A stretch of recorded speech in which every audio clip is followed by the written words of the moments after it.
Listen closely. I remember sitting in a coffee shop a few years ago, eavesdropping on two women at the next table. One of them was venting about her love life. And she said something that stopped me mid-sip curious. He thinks he's amazing because he can lift me up against the wall, but I just want him to hold me still on the bed for 5 minutes. Why is that harder? The other woman just nodded and said, because being still is scarier for them, moving is easy. Looking you in the eyes, that's the hard part, thoughtful. There's a quote that fits here. The body says what words cannot. Women beg for positions that let their body speak. They beg to be held, to be seen, to be worried. And the crazy part, exhales. Most of these positions don't require any skill at all. They just require you to show up. Welcome back to Feminine Insight. Today, we are diving deep into something I don't see talked about enough. 5 positions women beg for, but men never try. And trust me, this isn't about technique, it's about psychology. It's about what women actually crave behind closed doors. If you are new here, hit that subscribe button so you don't miss future videos. And if this topic interests you, go ahead and like this video so more women can find this conversation. Let's talk about the lotus position. It's simple to describe, but it's surprisingly difficult to find. The woman sits in the man's lap, wrapping her legs around his waist while he sits cross-legged or with his legs folded. You are face to face, chest to chest. There is no distance between you. This is the first thing women crave about it, the proximity. In this position, your bodies are stacked vertically. It isn't about thrusting or power, it's about rocking. It's a gentle circular motion that requires the man to sit still and hold her weight. For a woman, this is where the psychology kicks in.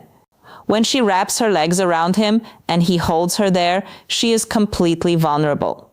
Her face is right there. He can see every expression, every flutter of her eyelids, every bite of her lip. Many men avoid this because it feels passive. They feel like they aren't doing anything. They worry they look silly just sitting there. But for a woman, the act of a man being present in that stillness is the most active thing he can do. She feels his breath on her neck. She can run her fingers through his hair. She can rest her head on his shoulder. It turns intimacy into a hug, which is something women are wired to crave. It also forces a different rhythm. You can't rush in the lotus. If you try to move fast, you lose your balance. You have to sync up your breathing. You have to look at each other. When a woman begs for this, she isn't begging for a physical position. She is begging for emotional safety. She wants to feel held, not just entered. She wants to feel like she is being cherished, not just pursued.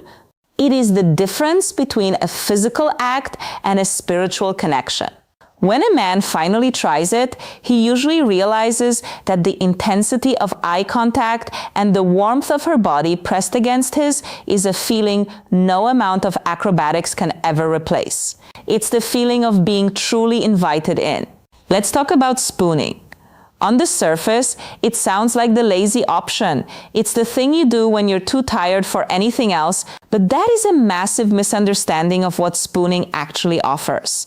It's the man lying on his side, curved behind the woman, his chest pressed against her back. He's the big spoon, she's the little spoon. That visual alone explains why women want it so badly. It is the ultimate position of being sheltered. When a woman is curled up and a man wraps himself around her, she is literally surrounded by him. His arm is around her waist, his legs are tangled with hers, and his mouth is right by her ear. There is nowhere to hide. She's completely exposed with her back to him, which requires a level of trust that is incredibly intimate. She's giving him her blind spot. Men sometimes skip this because it feels secondary. It feels like foreplay or after R, but not the main event. But for a woman, the main event is often the feeling of being wanted while she isn't performing. In spooning, she isn't facing him. She doesn't have to smile or moan on cue or look sexy. She can just exist. And when he holds her like that, and intimacy happens from behind, it sends a message that he wants her even when she isn't looking at him. He wants the back of her neck. He wants the curve of her spine. The physical sensation is also unique. It allows for a slow, grinding rhythm that is more about depth than speed. It's a whisper, not a shout. There's also something deeply primal about it. It mimics the feeling of being protected from the world. When a man spoons a woman, he is essentially building a fortress around her with his body. She feels his heartbeat on her back. She feels his breath in her hair. She feels small and safe. When a woman begs for this, she is begging to be wrapped up. She wants to feel like she is the most precious thing in the room, something to be held and guarded. She wants to wake up and feel that weight still behind her. It's not just a position, it's a feeling of being completely and utterly surrounded by someone who has no intention of letting go. Let's talk about the chair. Now, on paper, this looks like it's all about the woman. She's on top, she's in control, she's doing the work. But the psychology of the chair position is actually far more about what the man is doing while sitting perfectly still. It involves him sitting on a sturdy chair, maybe a dining chair, or the edge of a bed with his feet flat on the floor. She then straddles him, facing him, wrapping her legs around his waist. Here is the secret that men often miss. When a woman is on top in a bed, she is usually hunched over, holding herself up, trying not to collapse onto him. It can be a workout, but in the chair, she is sitting upright. She is vertical. He is below her, looking up at her. For a woman, being looked up at while she's in control of the rhythm is an incredibly empowering feeling. She feels worried. Men sometimes resist this because they feel removed from the action. They feel like they're just a seat. They would rather be standing or moving or doing something that feels like leading. But women don't want to be led all the time. Sometimes a woman wants to put on a show. She wants to lean back slightly, place her hands on his knees, and move in a way that feels good to her. She wants to see his face as he watches her. The chair also allows for a level of eye contact that is different from lying down. When you are sitting upright, eye to eye, there is nowhere to hide. He can see her entire body. He can run his hands up her thighs, rest them on her hips, or pull her close for a kiss. He is the anchor, she is the movement. It is a perfect balance of give and take. He gives her the stability, the platform, the safe place to land. She gives him the view, the motion, the intimacy. When a woman begs for this, she is begging for the chance to be seen. She wants to take the wheel for a minute without feeling like she's doing all the heavy lifting. She wants to feel his hands gripping her, guiding her slightly, but letting her set the pace. It is the feeling of being in control while simultaneously being completely supported. She gets to be the star of the show, but only because he built the stage for her. It turns the dynamic into a partnership of equals, where both are actively participating, just in different essential ways. Let's talk about legs on shoulders. This is one of those positions that looks intense in the moment, and it certainly can be, but the psychology behind why women beg for it is often misunderstood. It starts with her on her back, and then he takes her legs and lifts them, resting her ankles or calves on his shoulders. He is essentially folding her in half. Now, physically, this allows for deep penetration. That is the obvious part. But for a woman, the emotional and psychological component is much louder than the physical one.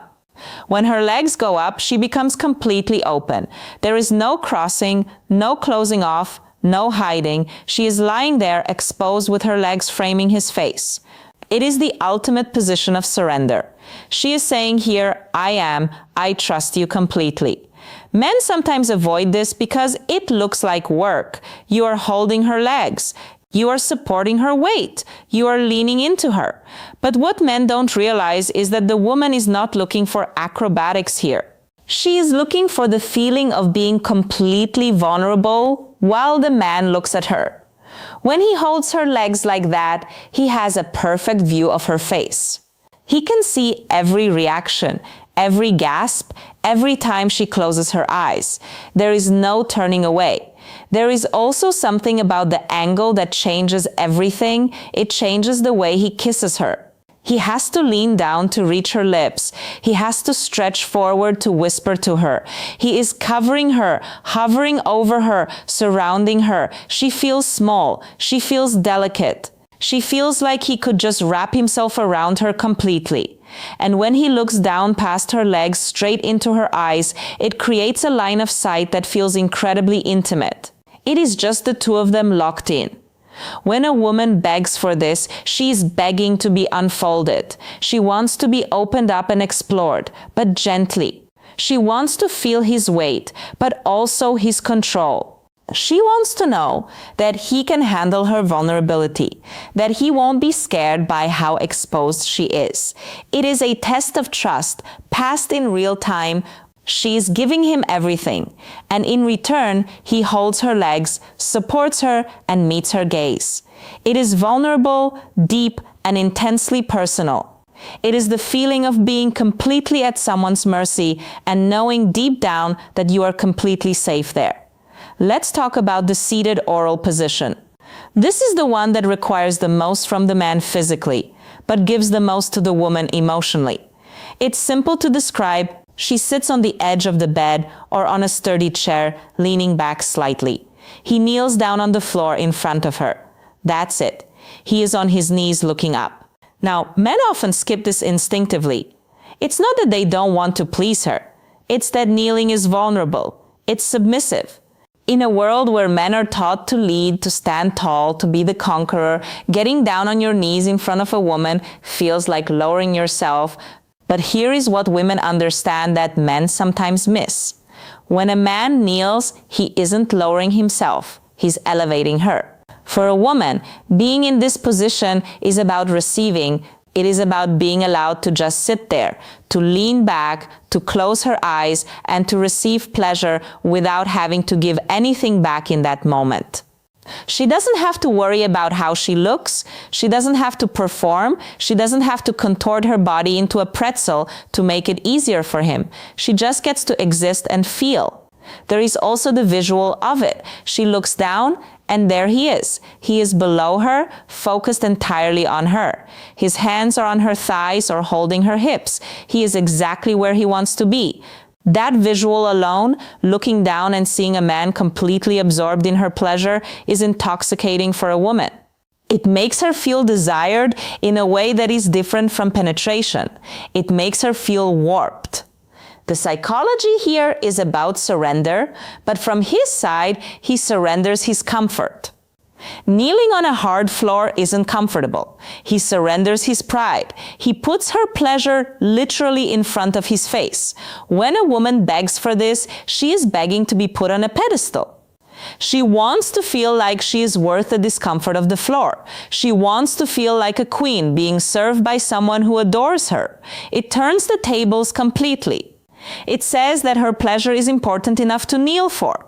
It says that he finds her so intoxicating that he doesn't care about his own position. He just wants to be there right there, making her feel good. And when she runs her fingers through his hair and looks down at him, she feels powerful, cherished, and deeply, deeply loved.